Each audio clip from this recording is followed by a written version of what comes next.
Olá!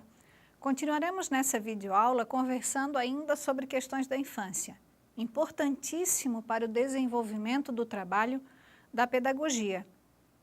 Na disciplina de prática docente e projetos integrados, vocês têm oportunidade de verificar quais são os espaços que o pedagogo pode atuar. E desses diferentes espaços, um deles é a escola da educação básica, onde estão as crianças, onde as crianças estão institucionalizadas. Quem mesmo será que inventou a escola? Quem inventou esse lugar para a infância? Vamos ver isso em muitas disciplinas. Algumas vão nos explicar por que a escola surgiu e por que, em especial, ela é feita para as crianças. E se há crianças na escola, há infância. E por isso é importante que você, pedagogo, esteja atento a este tempo que é da criança, que é um tempo diferente de todo ser humano, um tempo especial e que certamente você tem muitas recordações, boas ou mesmo ruins. Nesta aula em especial, discutiremos sobre um teórico, um pesquisador muito importante para a infância, um sociólogo inglês chamado William Corsaro. Esse sociólogo tentou pesquisar sobre a sociologia da infância, ou seja, uma sociologia única, uma sociologia própria de ser e de estar na infância, para que nós, adultos, possamos entender como é este processo e como nós, adultos, devemos tratar então esta criança ou organizar espaços para esta infância. Se é um tempo de vida do ser humano, ele precisa ser pensado, ele precisa ser idealizado. E você, como pedagogo, tem essa responsabilidade. Mesmo numa organização não governamental onde você atue, mesmo na educação infantil ou numa escola de ensino fundamental, são espaços em que você terá na mão crianças que produzem uma cultura. E é isto que o pesquisador William Corsaro vai nos trazer. E, especificamente, ele desenvolveu uma temática chamada cultura de pares. E provavelmente, quando vocês leram sobre isso no texto, ficaram intrigados ou intrigadas. Cultura de pares? O que isso significa? Mas o que mesmo é cultura de pares na infância? Vamos dar uma olhadinha? Então, na perspectiva de William Corsaro, existe um termo também cunhado por ele, nesta ideia de cultura de pares, que se chama reprodução interpretativa. Ou seja, aquilo que a criança faz dentro de um determinado contexto social não é apenas uma imitação, é uma reprodução interpretando aquele contexto no qual ele está vivendo, ou seja, o contexto do adulto. E o que o Corsaro vai dizer? Que isto é uma alternativa, porque muitos estudiosos disseram que as crianças apenas imitam as ações dos adultos. E a importância da teoria de William Corsaro nesse aspecto, e essa alternativa trazida por ele, é dizer que não. No momento da socialização destas crianças, elas apenas não imitam uns aos outros, mas elas interpretam. E o que ele tentou fazer? Ele tentou aproximar, ou seja, construir uma ponte entre aquilo que ele chama de fosso, entre esse espaço das relações micro, aquela que as crianças têm em casa, na socialização primária, que é da família, com o macro, que são as socializações secundárias, a comunidade, a praça, a igreja, a escola. E ele salienta que essa agência das crianças, ou seja, esse jeito de ser das crianças, nessa produção e nessa participação, elas constroem as suas próprias culturas, que são únicas e que acontece geralmente em pares. Por isso que ele fala cultura de pares. O que isso significa? Que as crianças brincam sozinhas? Brincam. Mas na maioria das vezes, e em diversas instituições como a escola, a criança brinca em pares. ela não brinca sozinha. Ela precisa do outro para se socializar. Ou seja, eu me torno humano à medida que eu interajo com outro humano. Eu me torno criança à medida que eu interajo com outras crianças, que eu me socializo com outras crianças, que eu reproduzo o comportamento de outras crianças para me diferenciar ao mesmo tempo do adulto e também daquela outra criança. Então é importante que vocês gravem que quando as crianças brincam, elas não apenas imitam, elas observam a cultura adulta, às vezes até interferem nessa cultura, observam outras crianças brincando, se apropriam desse conhecimento e, porque são seres inteligentes, reproduzem este comportamento.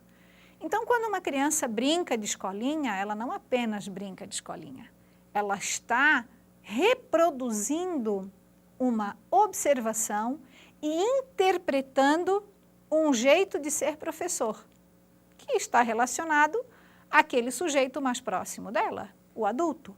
Quando ela brinca de faz de conta com seu bebê, nanando, ninando aquele bebê, ou dando comidinha àquele bebê, ela não apenas está reproduzindo ou imitando o comportamento da mãe, ela está interpretando, ela está representando um jeito de ser mãe, um jeito de ser pai, um jeito de ser professora, um jeito de se portar no grupo socialmente. Ela busca um lugar no grupo, como criança. E quando ela busca esse lugar, ela também quer ser respeitada, ela quer ser ouvida. E foi isso que o professor William fez. Observar as crianças num lugar onde elas estão em grande grupo, que é a escola. E o que ele fez? Fez essa observação numa das escolas referência, na região da Itália, chamado Reggio Emília. Vocês vão ouvir muito falar dessas escolas de educação infantil. E ele foi observar nestes espaços como as crianças viviam, como as crianças se socializavam e principalmente nos momentos de brincadeira, que são os momentos onde as crianças mais mostram aquilo que elas aprendem, aquilo que elas sabem. É o momento de maior reprodução cultural, de maior interpretação da sua cultura, do seu jeito de ser, da sua família, da sua escola, e aonde ela aprende os comportamentos. Eu vou dar um exemplo com uma imagem que vocês vão entender um pouquinho melhor. Nós temos aqui uma brincadeira de corda, e uma brincadeira fácil, comum, provavelmente que a maioria de vocês já experimentaram. O que é necessário para brincar de corda? 2 crianças que possam balançar essa corda e alguém que possa pular a corda. Aqui nós vemos 3 crianças, um grupo de crianças fazendo um movimento. E aí a brincadeira de corda, ela nos leva a muitas regras. As crianças aprendem a pular corda, imitam a outra criança pulando corda, ou mesmo um adulto que lhes ensine na escola, um irmão mais velho, ou mesmo a mãe, e depois, quando ela aprende, elas criam as suas próprias regras e o seu próprio jeito de estar nessa brincadeira, experimentando, ora, estar na corda, ora, pulando a corda.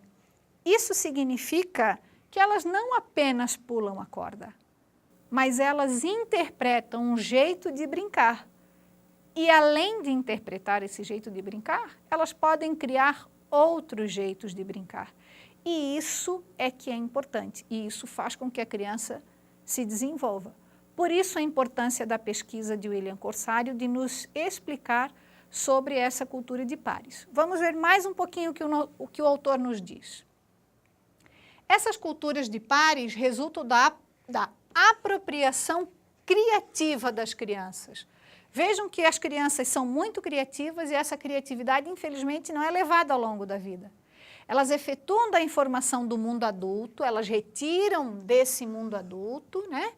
E endereçam para os seus próprios interesses. Então, elas retiram aquilo que as interessa, né? Desse endereço que é marcado, esses discursos que estão marcados, e desenvolvem esses comportamentos para os seus próprios interesses, enquanto grupo de pares. Né? Quem são os grupos? As crianças de 3, as crianças de 5, as crianças de 12.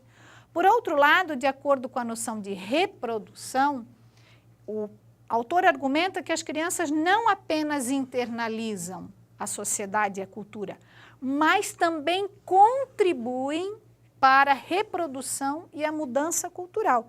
O que isso significa?